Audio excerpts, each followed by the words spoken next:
Hey, this is Marco, and today I'm going to show you how to log out of Instagram on all devices.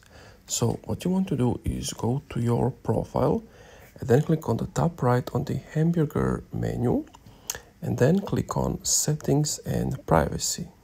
Then you want to click on account center, the first option. Then you want to tap on password and security. And what's cool about this is you see under security checks you have where you're logged in. So if you click on that, you will see what devices are used to log into your accounts. So if I click on it, it will basically show me on what accounts is this Instagram logged in. As you can see, it's only on this one.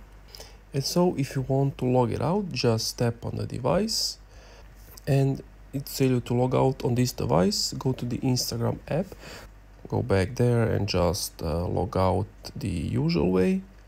So go to hamburger menu, settings and privacy, and all the way down, and then click on log out.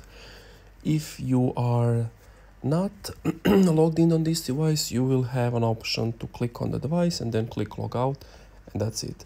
Thank you for watching this video. If you enjoyed, leave a like, comment, subscribe.